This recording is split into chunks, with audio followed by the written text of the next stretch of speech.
Pertama-tama saya mengucapkan puji syukur kepada Tuhan oleh karena kasih dan kemurahannya kita dimungkinkan untuk mengusahakan ibadah kaum muda remaja. Puji Tuhan, saya juga tidak lupa menyapa anak-anak Tuhan, pemuda remaja, bahkan hamba-hamba Tuhan yang sedang mengikuti pemberitaan firman Tuhan lewat live streaming video internet itu Facebook, dimanapun Anda berada. Selanjutnya mari kita berdoa. Kita mohonkan supaya Tuhan membukakan firman-Nya bagi kita pada saat malam hari ini, supaya kehidupan kita diubahkan oleh Tuhan menjadi suatu kehidupan muda remaja yang berarti, menjadi suatu kehidupan muda remaja yang menjadi kesaksian contoh teladan di hari-hari terakhir ini, di mana kedatangan Tuhan sudah tidak lama lagi. Puji Tuhan. Segera kita memperhatikan firman penggembalaan untuk ibadah pemuda remaja dari kitab studi, dari kitab Yusuf atau studi Yusuf, yaitu Kejadian 41 ayat 50 sampai dengan ayat 52. Sebelum datang tahun kelaparan itu, lahirlah bagi Yusuf 2 orang anak laki-laki, yang dilahirkan Asnat anak Potifera imam di On. Yusuf memberi nama Manasye kepada anak sulungnya itu, sebab katanya, Allah telah membuat aku lupa sama sekali kepada kesukaranku dan kepada rumah bapakku. Dan kepada anaknya yang kedua diberinya nama Efraim, sebab katanya, Allah membuat aku mendapat anak dalam negeri kesengsaraanku. Puji Tuhan. Sebelum datang 7 tahun kelaparan itu, lahirlah bagi Yusuf 2 orang anak laki-laki.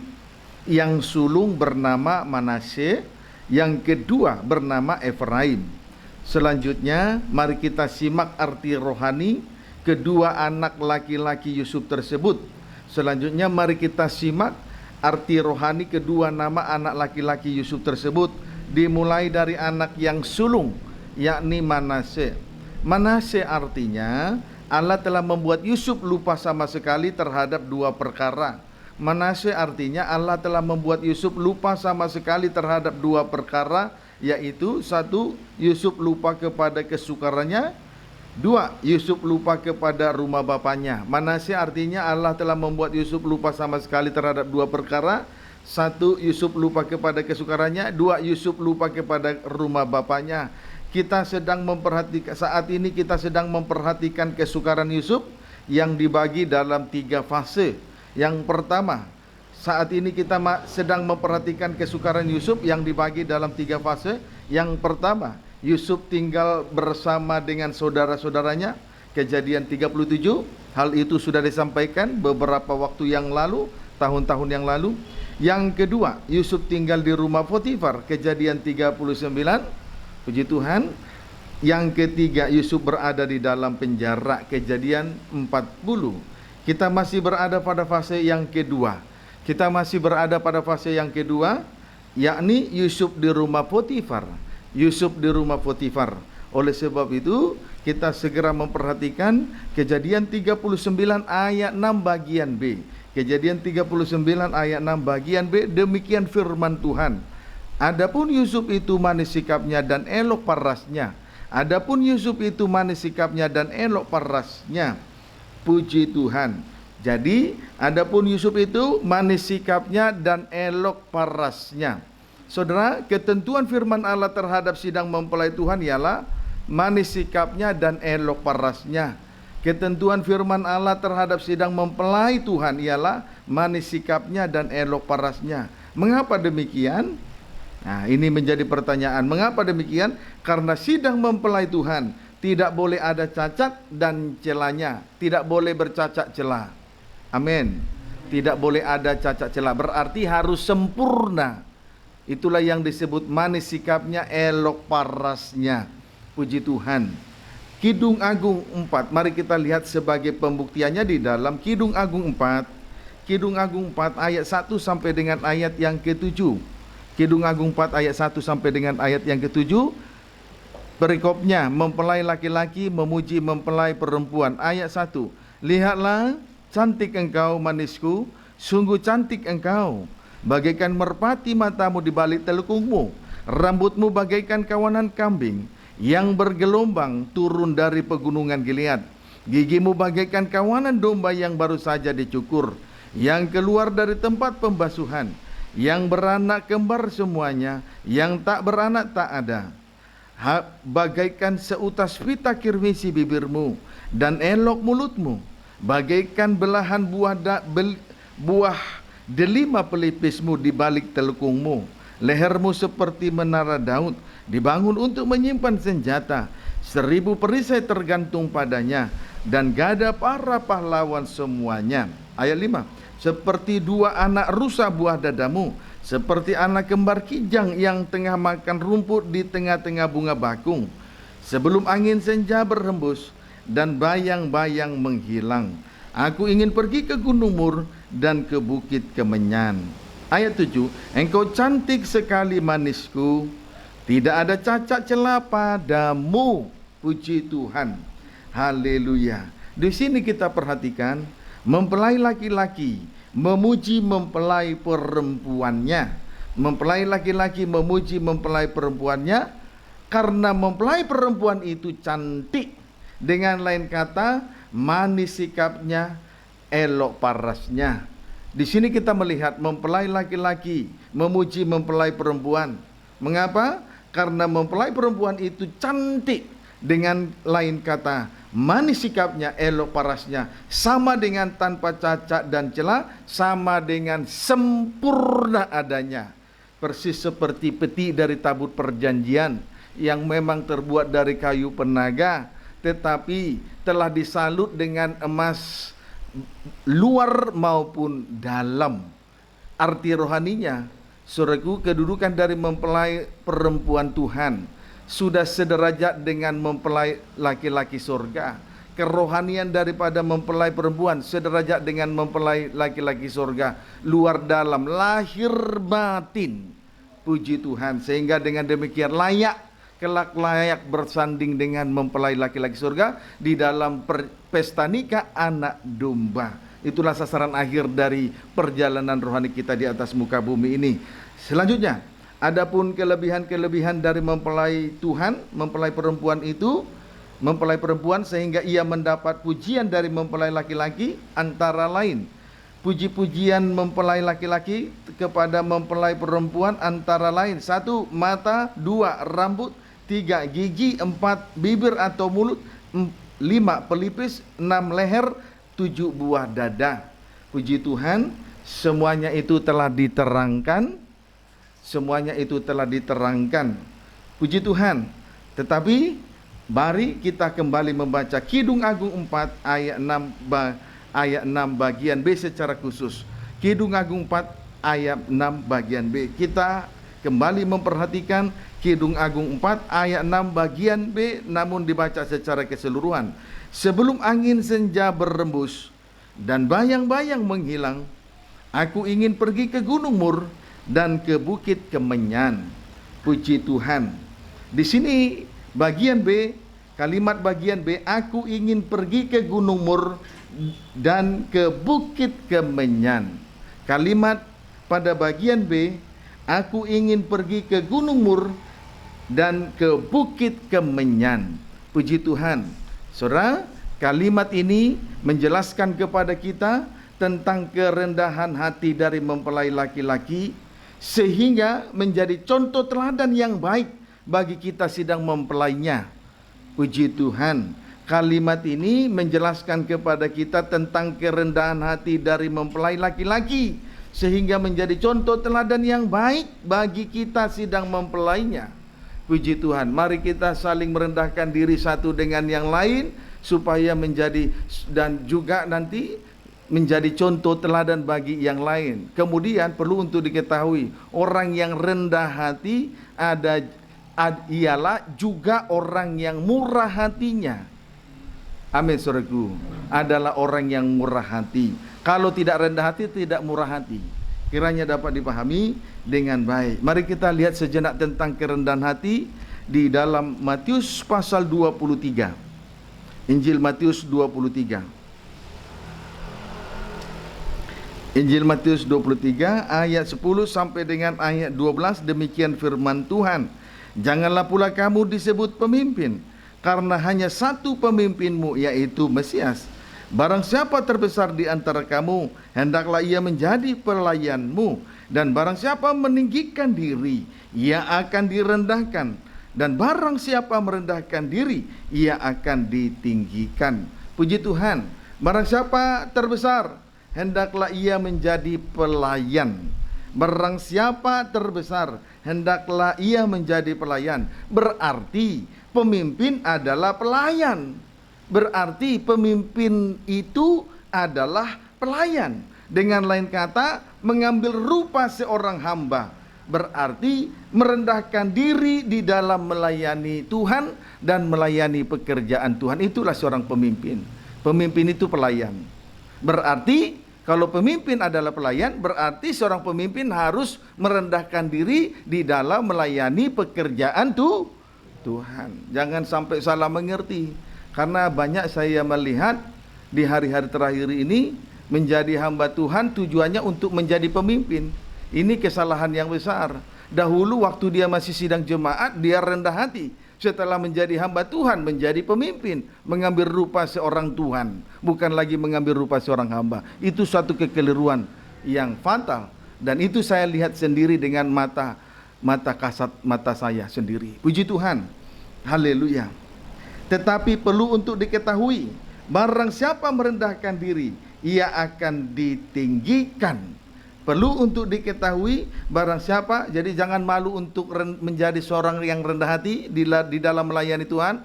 Mengapa? Barang siapa merendahkan diri, ia akan ditinggikan oleh Tuhan. Tuhan yang meninggikan dia.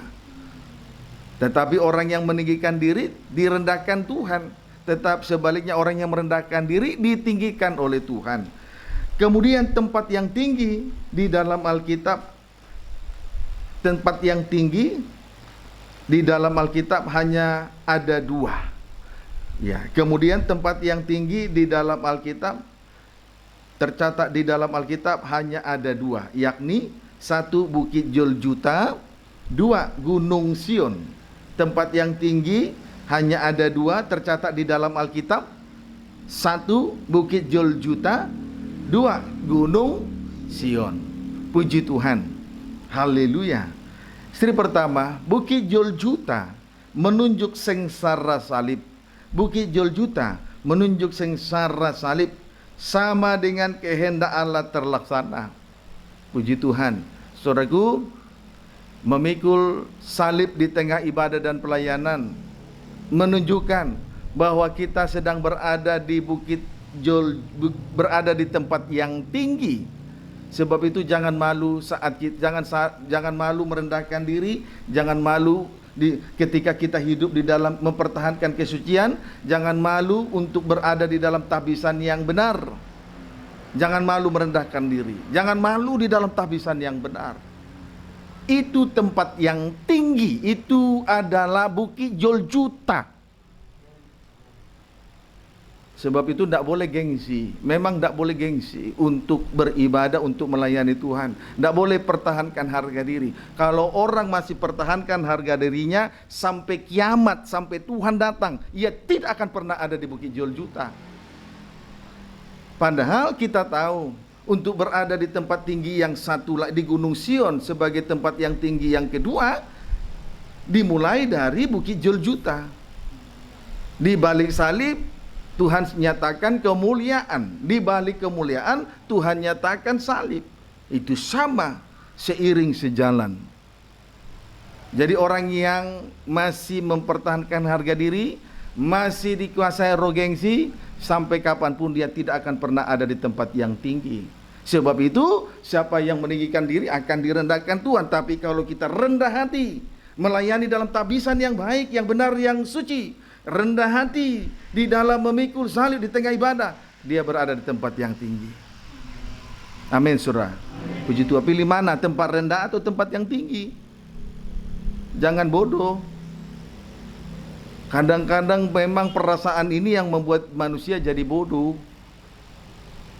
Puji Tuhan, kiranya dapat dipahami. Amin. Yang strip yang kedua, Gunung Sion menunjuk mempelai wanita Tuhan, sama dengan gereja Tuhan yang sempurna. Berarti kualitas rohaninya sama dengan mempelai laki-laki surga. Puji Tuhan. Sama dengan berada di dalam kemuliaan. Amin.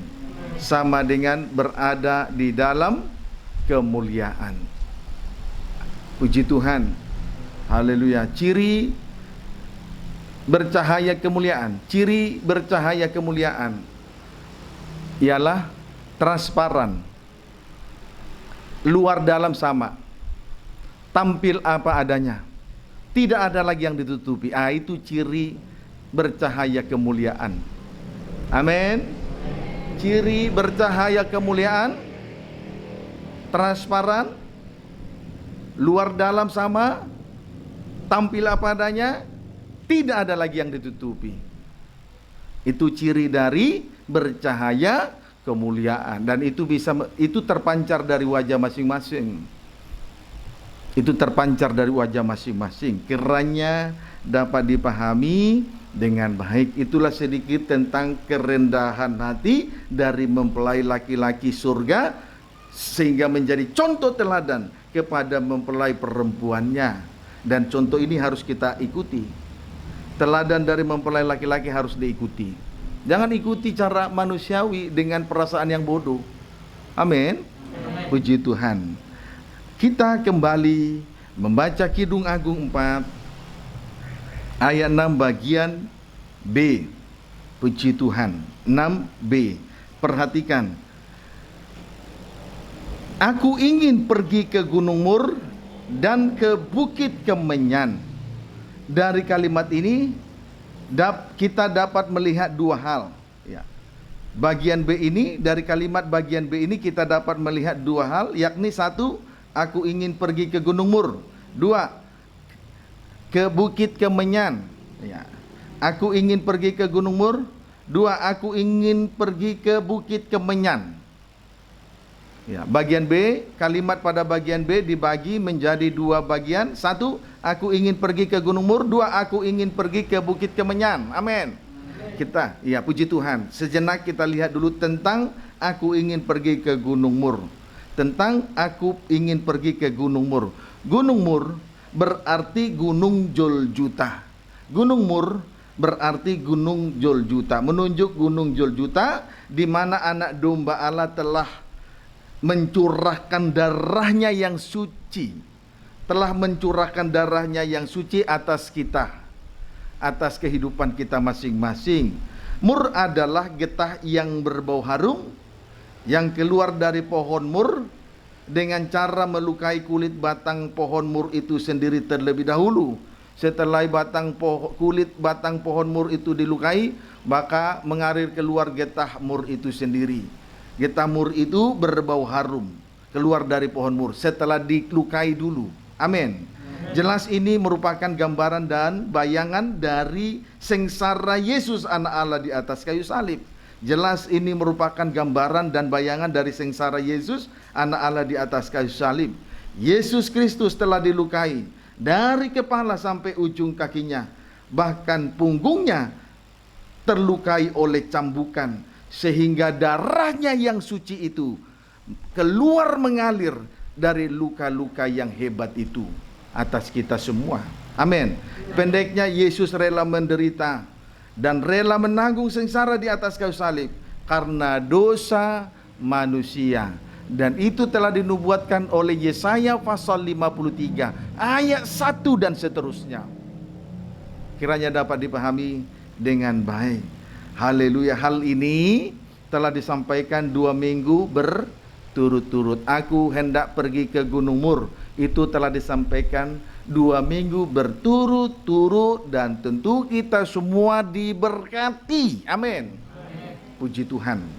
Sekarang kita akan melihat tentang aku akan pergi ke Bukit Kemenyan.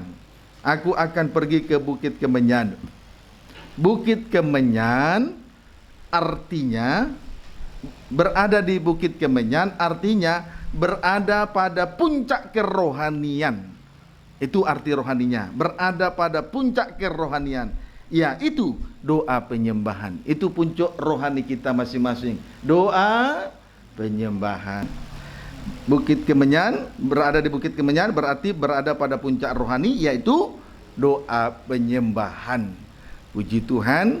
Mari kita membawa hidup rohani kita sampai pada puncaknya. Jangan kita berjalan di tempat. Jangan kerohanian kita ini berjalan di tempat. Jangan kerohanian kita berjalan di tempat. Puji Tuhan. Karena itu merugikan diri sendiri.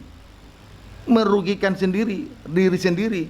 Selain rugi dengan waktu, rugi dengan tenaga, rugi dengan biaya, rugi dengan pengorbanan, rugi. Dan ujung-ujungnya kerugian yang terbesar binasa. Jangan kerohanian kita berjalan di tempat. Ayo terus melangkah maju sesuai dengan langkah-langkah yang ditetapkan firman.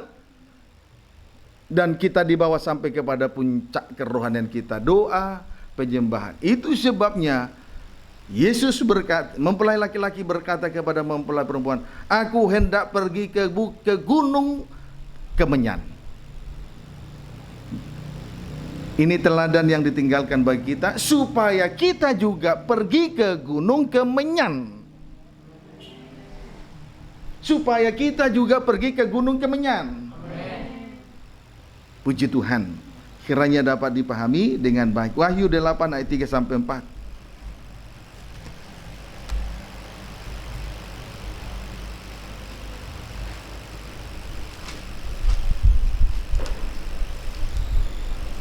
Wahyu 8 ayat 3 sampai 4. Jangan ada yang ngantuk ya. Puji Tuhan. Apalagi pelayan tidak boleh ngantuk. Puji Tuhan, orang sudah mau dilayani, pelayan tidak siap sedia, bahaya. Wahyu 8 ayat 3 sampai 4, demikian firman Tuhan. Maka datanglah seorang malaikat lain, dan ia pergi berdiri dekat mezbah dengan sebuah pedupan emas, dan kepadanya diberikan banyak kemenyan untuk dipersembahkannya bersama-sama dengan doa semua orang kudus di atas mezbah emas di hadapan tahta itu. Ayat 4, maka naiklah asap kemenyan bersama-sama dengan doa orang-orang kudus itu dari tangan malaikat itu ke hadapan Allah. Puji Tuhan. Di sini kita perhatikan, pada ayat ketiga, datanglah seorang malaikat lain, kepadanya diberikan banyak kemenyan untuk dipersembahkan, berarti dibakar. Amin. Untuk dipersembahkan berarti dibakar, membakar kemenyan. Lalu naiklah asap kemenyan itu ke hadapan Allah. Itulah doa penyembahan dari orang-orang kudus.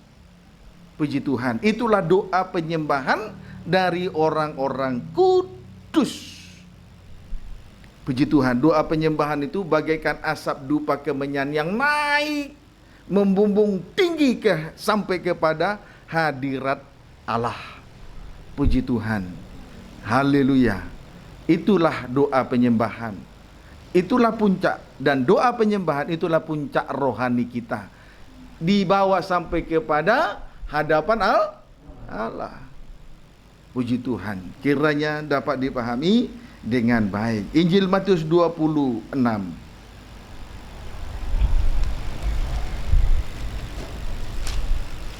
Injil Matius 26 ayat 40, demikian firman Tuhan. Setelah itu ia kembali kepada murid-muridnya itu dan mendapati mereka sedang tidur. Dan ia berkata kepada Petrus, tidaklah kamu sanggup berjaga-jaga 1 jam dengan aku? Ayat 1, berjaga-jagalah dan berdoalah supaya kamu jangan jatuh ke dalam pencobaan. Roh memang penurut, tetapi daging lemah. Ukuran atau waktu menyembah tidak kurang dari 1 jam. Ukuran atau waktu menyembah standarnya tidak kurang dari 1 jam. Amin. Puji Tuhan. Tidak kurang dari 1 jam. Kalau berbicara tentang angka 1, persis seperti anak domba Paskah yang dipersembahkan di atas mezbah korban bakaran. Syaratnya harus berumur tanpa cacat celah, kemudian harus berumur 1 tahun. Itu berbicara tentang kedewasaan rohani. Jadi ukuran menyembah itu tidak kurang 1 jam. Itu standar kerohanian kita. menunjukkan bahwa kalau kita sudah mampu menyembah dalam 1 jam, berarti dewasa rohani. Puji Tuhan. Haleluya. Puji Tuhan. Haleluya. Ya. Puji Tuhan. Baik. Kita lihat kembali Wahyu 8 ayat 3. Saya berharap yang sudah belajar menyembah setengah jam, 15 menit, tingkatkan bawa sampai setengah jam. Yang sudah berada pada setengah jam, tingkatkan bawa sampai kepada 1 jam. Kalau sudah berada di 1 jam, bertahan. Kalau bisa, tingkatkan terus sampai berjam-jam. Puji Tuhan. Untuk mendapatkan pembukaan firman tidak cukup 1-2 jam. Dibutuhkan berjam-jam di kaki salib Tuhan. Tuhan saksinya. Dan hati saya saksinya. Amin. Puji Tuhan. Hargai korban Kristus. Saya tuh dengar firman sungguh-sungguh. Pembukaan firman itu seharga dengan setetes darah. Hanya Kristus yang sanggup menyingkapkan, hanya Kristus yang sanggup menyingkapkan rahasia firman. Tidak ada seorang pun. Maka seorang hamba Tuhan dibutuhkan untuk menantikan pembukaan firman, dibutuhkan waktu berjam-jam di ujung kaki salib Tuhan. Puji Tuhan. Kita harus berbahagia kepada Tuhan kita Yesus Kristus, kepala gereja. Dia adalah imam besar yang sudah berdoa dan memperdamaikan dosa kita. Dia melakukan itu berjam-jam di atas kayu salib. Puji Tuhan, berjam-jam di atas kayu salib. Kiranya dapat dipahami dengan baik. Amin. Puji Tuhan. Haleluya. Matius, Wahyu 8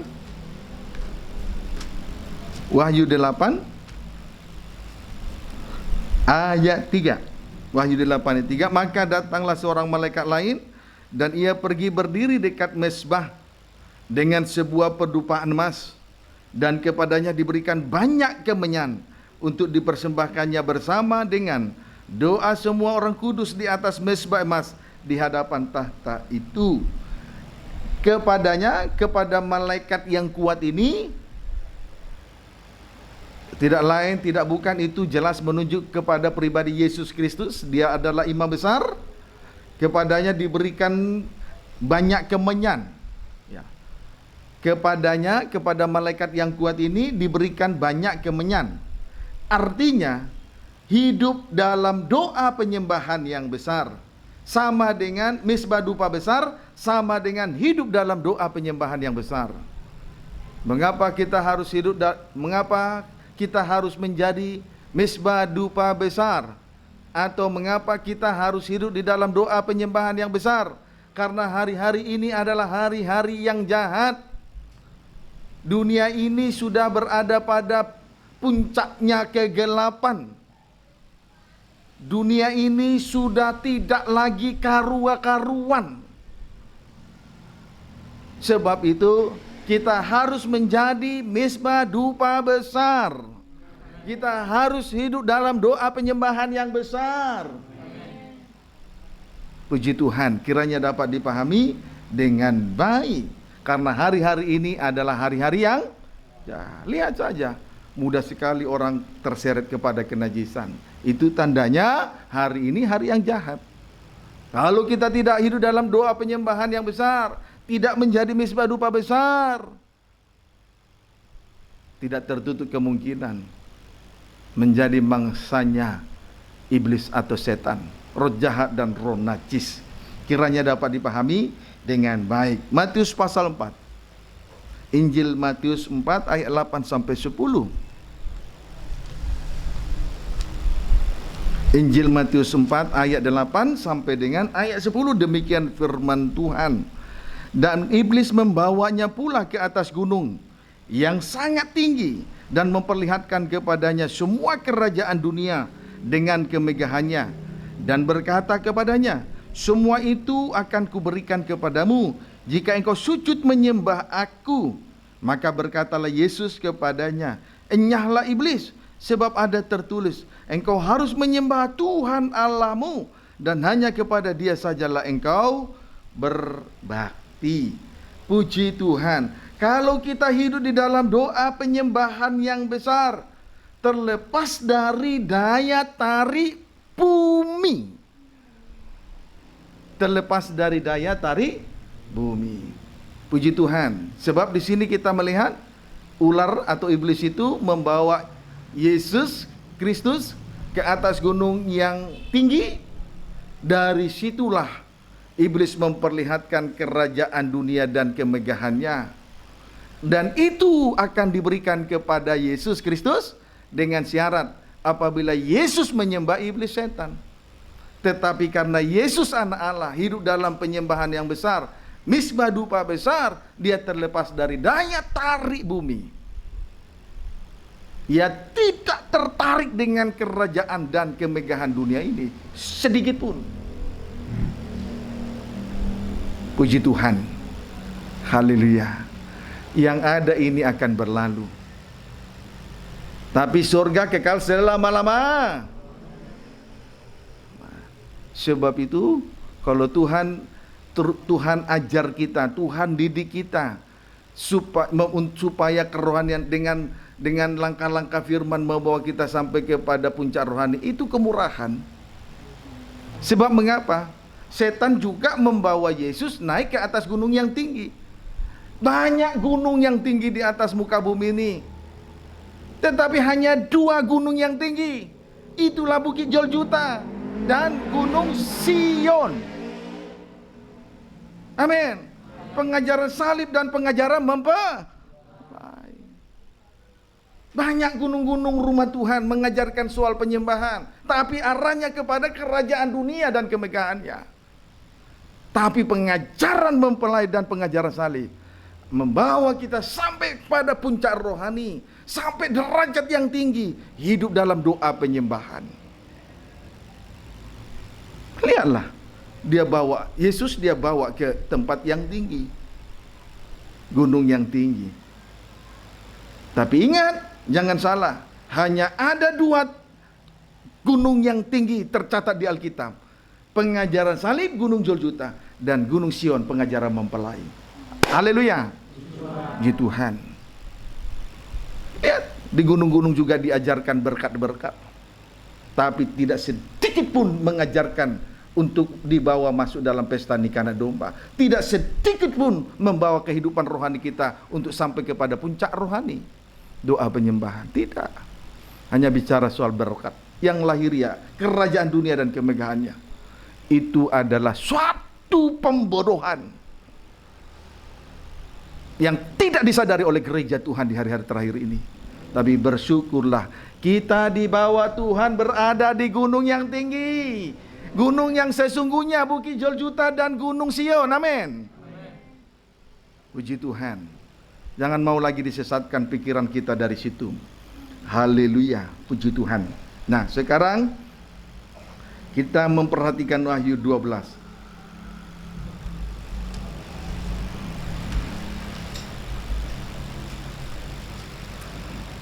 Wahyu 12 ayat 13 sampai 14. Demikian firman Tuhan. Naga memburu perempuan itu. Ayat 13. Dan ketika naga itu sadar bahwa ia telah dilemparkan di atas bumi, ia memburu perempuan yang melahirkan anak laki-laki itu. Ya, kepada mempelai perempuan itu diberikan kedua sayap dari burung nasar yang besar, supaya ia terbang ke tempatnya di padang gurun, di mana ia dipelihara jauh dari tempat ular itu selama 1 masa dan 2 masa dan setengah masa. Puji Tuhan. Kepada mempelai perempuan diberikan sayap burung nasar yang besar. Amin. Sebab itu ini berkaitan dengan mesbah dupa besar, berkaitan dengan doa penyembahan besar. Amin. Hiduplah dalam doa penyembahan yang besar. Seperti kepada malaikat yang kuat itu diberikan kepadanya banyak kemenyan untuk dipersembahkan, untuk dibakar. Kalau kepadanya diberikan banyak kemenyan, berarti sama dengan mezbah dupa besar. Tujuannya ya, kepada mempelai perempuan diberikan sayap burung nasar yang besar. Ini terkait dengan mezbah dupa besar atau hidup dalam doa penyembahan yang besar. Amin. Tujuannya supaya ia diterbangkan ke tempatnya. Tujuannya supaya ia diterbangkan ke tempatnya. Puji Tuhan, supaya ia diterbangkan ke tempatnya. Ya, dalam kurung padang belantara, ia dipelihara dan dipelihara jauh dari tempat ular itu. Jauh dari tempat ular itu. Jauh dari si mata ular. Amin, saudaraku. Puji Tuhan. Lihat, apakah betul sayap burung nasar yang besar terkait dengan doa penyembahan yang besar? Mari kita simak ayat berikutnya, ayat 15 sampai ayat 16. Lalu ular itu menyemburkan dari mulutnya air sebesar sungai ke arah perempuan itu, supaya ia dihanyutkan sungai itu. Tetapi bumi datang menolong perempuan itu. Ia membuka mulutnya dan menelan sungai yang disemburkan naga itu dari mulutnya. Puji Tuhan. Di sini kita perhatikan, ular itu menyemburkan dari mulutnya air sebesar sungai. Ular itu menyemburkan dari mulutnya air sebesar sungai. Tujuannya, titik 2, untuk supaya menghanyutkan, supaya ia dihanyutkan sungai itu. Supaya mempelai perempuan dihanyutkan oleh sungai itu. Puji Tuhan. Tetapi bumi datang menolong perempuan itu. Tetapi bumi datang menolong perempuan itu. Haleluya. Bumi membuka mulutnya dan menelan sungai yang disemburkan naga itu dari mulutnya. Sungai yang air yang disemburkan, air sebesar sungai yang disemburkan dari mulut naga itu ditelan oleh bumi. Bumilah yang menjadi pertolongan bagi mempelai perempuan. Apa bumi ini? Boleh kita baca, sekalipun sudah berkali-kali itu saya tunjukkan. Dinyatakan, mari baca, kita baca Kejadian 2 ayat 6. Tetapi ada kabut naik ke atas dari bumi. Ada kabut naik ke atas dari bumi. Itulah doa penyembahan. Itulah penyembahan. Haleluya. Jadi bumi membuka, menolong dan membuka mulutnya untuk menelan air sebesar sungai yang disemburkan dari mulut naga itu.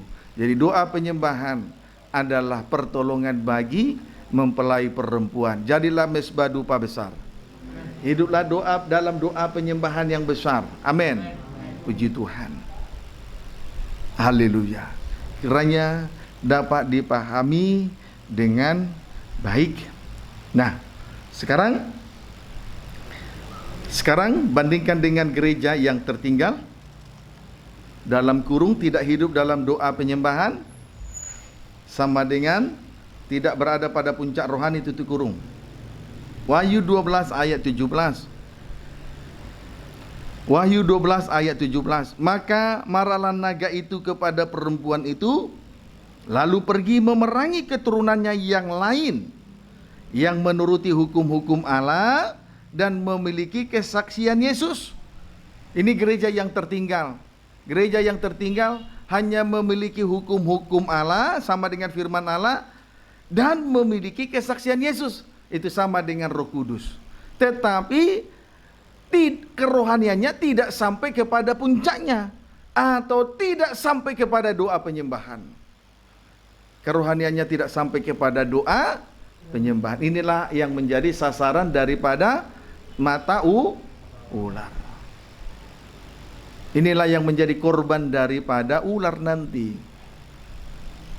Puji Tuhan, pada puncak malam, apabila puncaknya malam tiba, yang menjadi korbannya adalah gereja yang tertinggal. Mereka itu memang sudah menuruti firman, sudah, tidak dipungkiri. Dan juga memiliki kesaksian Yesus, artinya sudah melayani Tuhan dalam pimpinan roh. Sayangnya, kerohaniannya tidak sampai pada puncaknya, doa penyembahan. Inilah yang menjadi sasaran atau mangsa daripada ular itu. Jadi saudara, perhatikanlah sungguh-sungguh, jangan sampai kita hanya mengerti firman dan menurutinya, atau barangkali sudah memiliki kesaksian Yesus, artinya melayani dalam pimpinan roh, tapi tidak berhenti sampai di situ. Bawalah kehidupan rohanimu sampai kepada puncaknya. Amin. Puji Tuhan. Kiranya dapat dipahami dengan baik. Nah, sekarang kita akan belajar lebih dalam lagi sumber doa penyembahan. Sumber doa penyembahan, Imamat 24 ayat 7. Imamat 24 ayat 7. Puji Tuhan. Sumber doa penyembahan, Imamat 24 ayat 7, demikian firman Tuhan. Perhatikan ya, ayat 5 sampai 7. Perhatikan none. Engkau harus mengambil tepung yang terbaik dan membakar 12 roti bundar daripadanya. Setiap roti bundar harus dibuat dari 2/10 eva. Ayat 6, engkau harus mengaturnya. Engkau harus mengaturnya menjadi 2 susun. 6 buah sesusun, 6 ketul roti sesusun. Di atas meja roti sajian itu dari emas murni itu di hadapan Tuhan. Ayat 7, engkau harus membubuk kemenyan tulen di atas tiap-tiap susun kemenyan.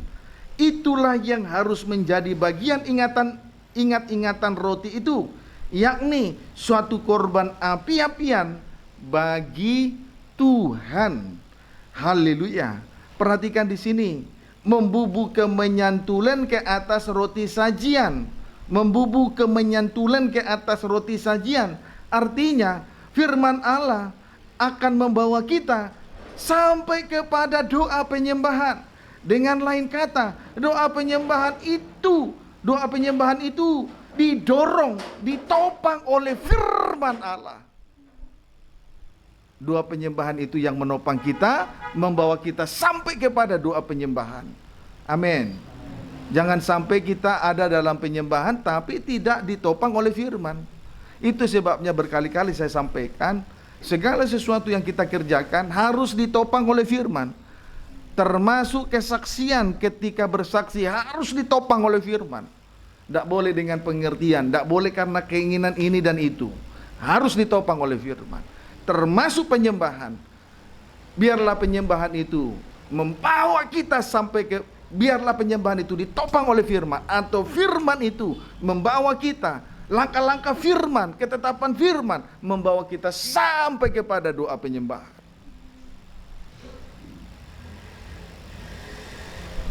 Amin. Jadi jangan kita kecil hati manakala di samping kita tiba-tiba tidak dengar firman, tiba-tiba langsung berbahasa sikaraba. Tidak usah kecil hati. Bukan itu ukuran doa penyembahan. Bukan itu. Ada juga yang mengatakan subhana syekh, subhana sikil. Ji Tuhan, sikilnya. Tidak usah kecil hati. Tidak dengar firman, tiba-tiba penyembahannya seperti demikian. Tidak usah kecil hati. Amin. Bukan itu ukuran penyembahan yang sering dilakukan di gunung-gunung lain.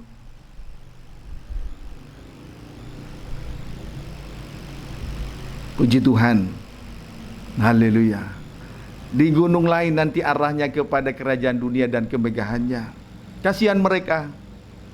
Tapi lebih kasihan lagi kita yang sudah mengerti tapi tidak sampai kepada puncaknya rohani. Itu lebih parah lagi. Mereka tidak sampai pada puncaknya karena tidak mengerti. Kita sudah mengerti, tidak sampai pada puncaknya. Itu lebih bodoh lagi. Kiranya dapat dipahami dengan baik. Amin. Puji Tuhan. Haleluya. Wahyu 5 ayat 7 sampai 8. Ya, berkaitan dari imamat, persamaan dari imamat 24 ayat 7 kita akan temukan di dalam Wahyu pasal yang kelima. Wahyu pasal yang kelima sampai dengan Wahyu pasal 5 ayat 7 sampai dengan 8. Demikian firman Tuhan. Lalu datanglah anak domba itu dan menerima gulungan kitab itu dari tangan dia yang duduk di atas tahta itu. Berarti ada tahta Allah, ada juga tahta anak domba. Puji Tuhan, ayat 8. Ketika ia mengambil gulungan kitab itu, tersungkurlah keempat makhluk. Juga tersungkurlah ke-24 tua-tua itu di hadapan anak domba itu. Masing-masing memegang satu kecapi, juga satu cawan emas penuh dengan kemenyan. Itulah doa orang-orang kudus. Puji Tuhan, perhatikan, ketika anak domba itu membuka gulungan kitab itu, tersungkurlah keempat makhluk dan kedua 40 tua-tua. Puji Tuhan, tersungkurlah keempat makhluk dan ke-24 tua-tua. Puji Tuhan. Lalu di tangan mereka masing-masing satu cawan emas penuh dengan kemenyan. Lalu di tangan mereka masing-masing satu cawan emas penuh dengan kemenyan. Jelas pembukaan firman membawa kita sampai kepada doa penyembahan, sama dengan berada di bukit kemenyan. Amin. Itu yang membawa kita sampai berada di bukit kemenyan. Gulungan kitab yang terbuka, pembukaan firman, itu yang membawa kita sampai ke bukit kemenyan. Doa penyembahan. Puji Tuhan. Kalau ada orang menyembah tanpa firman, perlu dipertanyakan. Perlu dipertanyakan. Kalau ada orang menyembah tapi tidak butuh firman, tidak benar. Ibadah itu tidak benar. Gereja sekarang ini menyembah tidak butuh firman, sudah keliru. Saya juga sarankan kepada saudara, dimanapun Anda berada, kaum muda remaja, anak Tuhan, umat Tuhan, termasuk hamba-hamba Tuhan, penyembahan yang benar ditopang oleh firman. Firman Tuhan yang membawa kita sampai kepada puncak rohani. Kalau gereja menyembah tapi tidak butuh firman, itu ibadah yang tidak benar. Puji Tuhan. Amin. Haleluya. Kiranya dapat dipahami dengan baik. Kita berbahagia, betul? Amen. Kita berbahagia, betul? Amen. Puji Tuhan. Haleluya. Sekarang tanda dalam penyembahan yang benar. Ciri dalam penyembahan yang benar. Matius 27.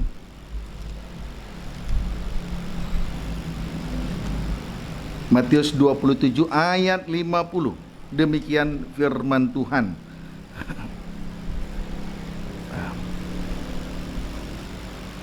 Tapi saya baca dulu ayat 45-46. Mulai dari jam 12 kegelapan meliputi seluruh daerah itu sampai jam 3. Kira-kira jam 3 berserulah Yesus dengan suara nyaring, Eli Eli lama sabachthani, artinya Allahku, Allahku, mengapa engkau meninggalkan aku?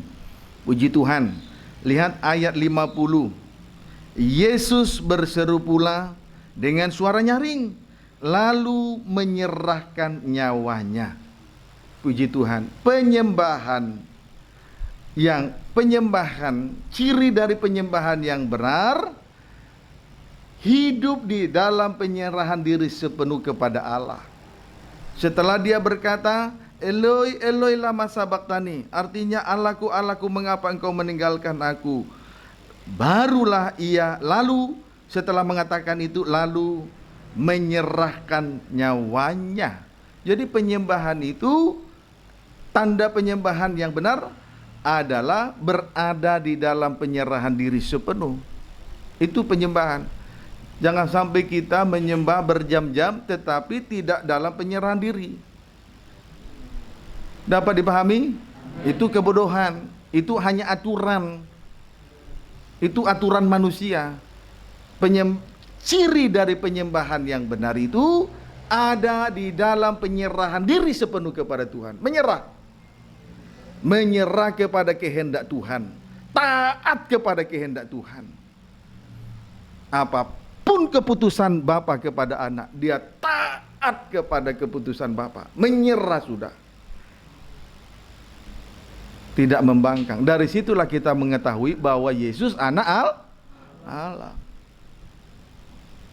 Puji Tuhan. Barang siapa aku kasihi, ya ku hajar dan ku tegur. Barang yang diakui anak dikasihi itu dia harus terima didikan, harus terima teguran, hajaran, didikan saleh. Saat dia menyerah baru kita mengerti bahwa Yesus betul anak Allah. Amin, saudaraku. Puji Tuhan, kiranya dapat dipahami dengan baik. Jadi ciri penyembahan yang benar ada dalam penyerahan diri sepenuh, taat kepada kehendak Allah, taat dengan keputusan Allah, bukan lagi kepada kepentingan diri di tengah ibadah dan pelayanan kepada Tuhan. Amin. Filipi pasal 2 ayat 7 sampai 8. Filipi pasal 2 ayat 7 sampai 8. Ayo belajar. Ayo, biarlah ciri penyembahan yang benar itu ada. Amin. Puji Tuhan. Filipi pasal yang kedua, Filipi pasal yang kedua ayat 7 sampai dengan ayat 8 demikian. Firman Tuhan, melainkan telah mengosongkan dirinya sendiri dan mengambil rupa seorang hamba dan menjadi sama dengan manusia. Puji Tuhan, Yesus meninggalkan surga mulia itu, lalu pada saat di bumi, ayat 8, dan dalam keadaan sebagai manusia, ia telah merendahkan dirinya dan taat sampai mati, bahkan sampai mati di kayu salib. Ini penyembahan yang benar. Berada di dalam penyerahan diri sepenuh, taat kepada kehendak Allah. Sebagaimana Yesus dalam keadaan sebagai manusia, ia telah merendahkan dirinya dan taat sampai mati, bahkan sampai mati di kayu salib. Persamaan dari ayat ini Ibrani pasal yang kelima. Puji Tuhan, ayat 7 sampai dengan ayat 9. Ibrani pasal 5 ayat 7 sampai dengan ayat 9. Ya. Ayat 7, dalam hidupnya sebagai manusia, ia telah mempersembahkan doa dan permohonan dengan ratap tangis dan keluhan kepada Dia yang sanggup menyelamatkannya dari maut. Dan karena kesalehannya, ia telah didengarkan, doanya didengarkan, penyembahannya didengarkan. Ayat 8, dan sekalipun ia adalah anak, ia telah belajar menjadi taat dari apa yang telah dideritanya. Dan sesudah ia mencapai kesempurnaannya, ia menjadi pokok keselamatan yang abadi bagi semua orang yang taat kepadanya. Puji Tuhan. Di sini kita melihat, sekalipun ia adalah anak, ia telah belajar menjadi taat. Sekalipun ia adalah anak, ia telah belajar menjadi taat dari apa yang telah dideritanya. Taat dengan taat dengan keputusan Allah, taat dengan kehendak Allah. Puji Tuhan. Sampai pada akhirnya dia menjadi pokok keselamatan yang abadi bagi semua orang yang juga taat kepadanya. Menjadi pokok keselamatan yang abadi bagi semua orang yang taat kepadanya. Jadi kalau kita menjadi suatu kehidupan yang taat, hidup dalam penyerahan diri sepenuh, taat kepada kehendak Allah, tidak ada ruginya. Karena Yesus pokok keselamatan yang abadi bagi semua orang yang taat kepadanya. Jadi tidak rugi kita taat dengar-dengaran, taat setia dengar-dengaran. Tidak rugi. Tetapi banyak orang merugikan dirinya dengan kekerasan hati, bertahan, tidak mau berubah, tidak mau dikoreksi, tidak mau lagi dibentuk, dia rugi. Tapi kalau kita taat setia dengar-dengar, tidak pernah rugi. Karena Yesus adalah pokok keselamatan yang abadi bagi mereka yang taat kepada Dia. Selamat. Selamat. Amin. Pengorbanan tidak sia-sia. Waktu yang kita gunakan untuk melayani Tuhan tidak sia-sia. Uang yang kita persembahkan tidak sia-sia. Semuanya tidak sia-sia. Asal taat saja kepada kehendak Allah. Dari situlah kita mengerti dan mengetahui Yesus anak Allah. Puji Tuhan. Kiranya dapat dipahami dengan baik. Pertanyaannya, kapan kita naik ke Bukit Kemenyan? Pertanyaannya, kapan kita naik ke Bukit Kemenyan? Mari kita lihat, membaca lagi Kidung 4 supaya kita menemukan jawaban yang jelas, terang benderang. Maka tentu saja kita akan membaca kembali Kidung Agung 4 ayat yang ke-6 bagian A saja. Kidung Agung 4 ayat 6 bagian A. Sebelum angin senja berhembus. Senja, petang, sore, senja. Lalu masuk nanti ke malam hari, betul? Sebelum angin senja berhembus dan bayang-bayang menghilang. Kapan bayang-bayang ada?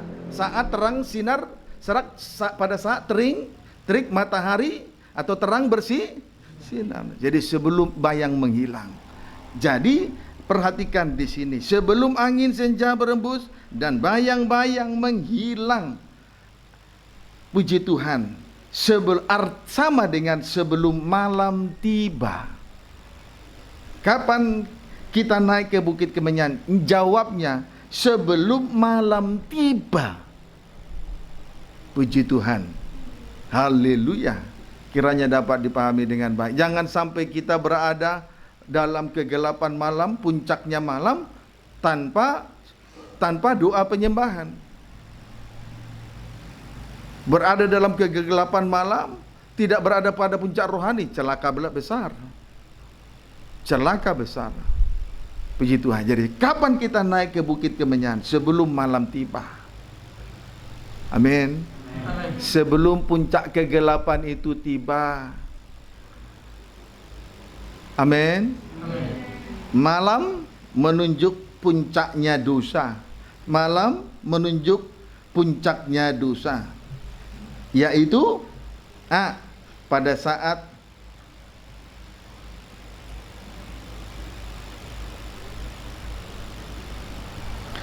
pada saat kenajisan merajalela. Karena akhir zaman itu kalau dikaitkan dengan akhir zaman itu sama seperti keadaan daripada Nuh sebelum mereka masuk ke Bahtera. Orang-orang pada saat itu sibuk dengan dosa makan, minum dan kawin mengawinkan. Itu puncaknya malam. B. Pembinasa keji berdiri di tempat kudus. Itu puncaknya malam. Pada saat kenajisan merajalela. Sekarang B. Pembinasa keji berdiri di tempat kudus. Amin. Itu puncaknya malam ya. Puncaknya malam, dosa kenajisan, tandanya dosa kenajisan. Kedua, pembinasa keji berdiri di tempat kudus. Puji Tuhan. Ayo, selagi masih ada kesempatan untuk mengadakan suatu perubahan besar-besaran, restorasi besar-besaran dalam kehidupan ini, ayo gunakan. Di dalam keubahan itu nanti terus kita akan melangkah sesuai dengan ketetapan firman, yang terus langkah-langkah firman itu membawa kita sampai pada puncak rohani, penyembahan, penyerahan diri sepenuh. Puji Tuhan. Haleluya. Terlepaslah kita dari kegelapan malam dan puncaknya malam, kenajisan dan pembinasa keji, aniaya antikris. Aniaya pembinasa keji sama dengan aniaya antikris selama 3 tahun setengah. Wahyu 11 ayat 1. Tuhan mau datang ini. Siap-siap bersegera. Ayo, mari kita pergi ke Bukit Kemenyan. Jangan berlambat-lambat lagi. Jangan kerohanian itu melangkah di tempat, berjalan di tempat, rugi kita, habis waktu. Puji Tuhan. Wahyu 11 ayat 1. Demikian firman Tuhan, judulnya Dua Saksi Allah. Kemudian diberikanlah kepadaku sebatang bulu, seperti tongkat pengukur rupanya, dengan kata-kata yang berikut: bangunlah dan ukurlah bait suci Allah dan mezbah dan mereka yang beribadah di dalamnya. Ada 3 hal yang diukur oleh bulu pengukur. Ada 3 hal yang diukur oleh bulu pengukur, ialah 1, bait suci Allah. Bait suci Allah. Puji Tuhan. Haleluya. Ini jelas kesucian yang membawa kesempurnaan. Ini menuju kehidupan yang suci sampai sempurna. Amin. Kemudian 2, itulah ruangan suci dan maha suci. Itulah bait suci Allah. Dimulai dari ruangan suci sampai maha suci. Dapat dipahami? 2, mezbah. Mezbah menunjuk pelayanan. Yang diukur itu pelayanan.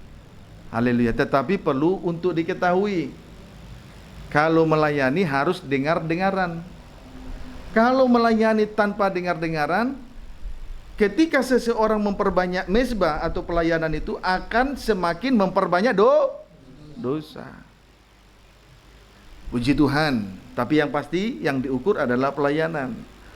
Yang ketiga, beribadah di dalamnya. Beribadah di dalamnya. Puji Tuhan. Puncak ibadah kita adalah doa penyembahan. Inilah yang diukur oleh Tuhan.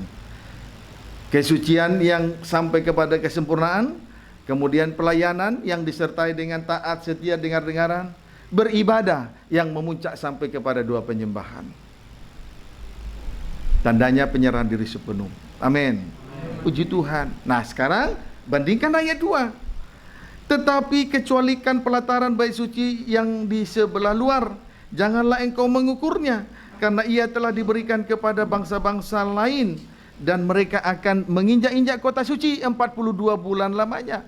Tapi gereja yang tertinggal, gereja yang tidak kerohaniannya tidak sampai kepada doa penyembahan, akan diserahkan kepada aniaya antikris untuk diinjak-injak selama 42 bulan. Akan mengalami aniaya besar, diinjak-injak oleh antikris selama 42 bulan. Bagaimana? Tidak ada rasa takut? Ada rasa takut? Berubahlah. Biarlah firman itu membawa kita, dan biarlah kita melangkah sesuai dengan langkah-langkah firman, sampai nanti kita dibawa pada puncak rohani, doa penyembahan. Berubahlah kalau begitu. Lihatlah, pelataran bait suci sebelah luar diserahkan kepada bangsa lain, antikris. Disebut juga pembinasa kerji, untuk diinjak-injak selama 42 bulan. 3 tahun sama dengan, tanda sama dengan 3 tahun setengah. Tanda sama dengan 1260 hari. Puji Tuhan. Haleluya. Ayo. Semuanya terukur. Mengapa kerohanian kita terukur? Karena kita menggunakan pola miniatur kerajaan Yesus adalah tabernakel sejak. Tidak rugi kita menggunakan pengajaran mempelai dalam terangnya tabernakel. Semuanya terukur. Mengapa ada ukurannya? Karena kita menggunakan pola kerajaan surga. Tabernakel.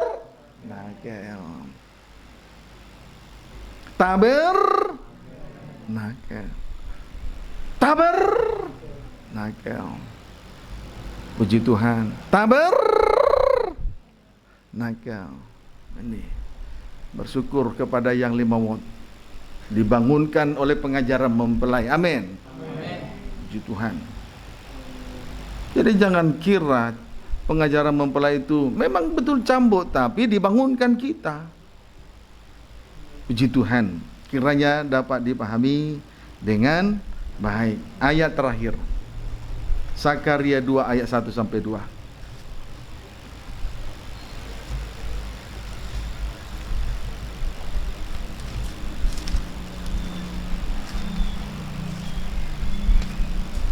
Demikian firman Tuhan. Penglihatan ketiga, seorang yang memegang tali ukuran. Tali ukur. Jelas ukuran ini merupakan kasih Allah, kasih dari apa yang mempersatukan kita? Tali kasih. Inilah yang menjadi ukur. Ya, kalau kita diukur itu merupakan kasih dari surga. Tali kasih, tali ukuran. Puji Tuhan. Ayat 1. Aku melayangkan mataku dan melihat, tampak seorang yang memegang tali pengukur.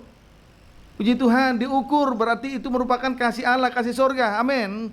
Lalu aku bertanya, kemanakah engkau ini pergi? Maka ia menjawab aku, ke Yerusalem. Ke Yerusalem. Tempat kita beribadah dan melayani itu. Tapi ibadah itu harus sampai kepada puncaknya, puncak rohani, itulah doa penyembah. Dan pelayanan itu harus taat, setia, dengar. Itu yang diukur. Dan kalau kita diukur, itu merupakan kasih dari surga, kasih dari Allah, kasih mempelai.